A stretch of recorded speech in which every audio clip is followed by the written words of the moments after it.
Crossing the Choor Mountains by Letitia Landon.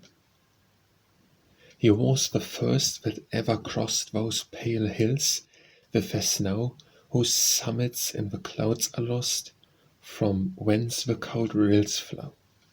He stood, the pines at his right hand, the eagle at his side.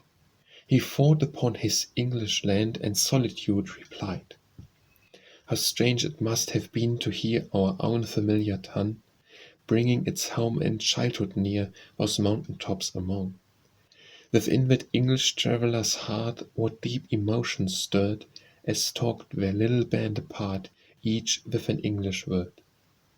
Were they familiar thoughts and fond, thoughts linked with early hours, that scarcely give a look beyond the present's fruit and flowers, that seem to pass like streams away, and yet that leave behind music that many an after day will bring again to mind? 'Tis strange how often early years will unexpected rise, and bring back soft and childlike tears to cold and world-worn eyes.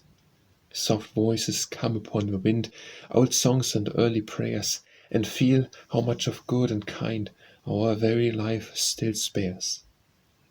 Or had he lofty thoughts and stern of what before him lay? Did his aspiring thoughts discern honor some future day? Of science, aided by his toil, of knowledge, taught to roam, of all the rich and varied spoil the traveller brings home? He needed all, the hopes that guide, the memories that cheer, for after hours were at his side of care and pain and fear.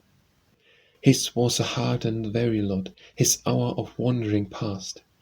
Alas, for him awaited not the welcome home at last. Strange hands sustained his sinking head, strange steps were at his side, strange faces bent above the bed whereon he died. I cannot bear to think of this, death lone on that far strange shore, and yet the deathbed that was his awaiteth many more. Our careless crowds too little think of those who work their will, of dangers from which we should shrink, of toils while we are still. Too late some vain regret may wake, and pity then affords, for some young bold adventurer's sake, a few vain tears and words.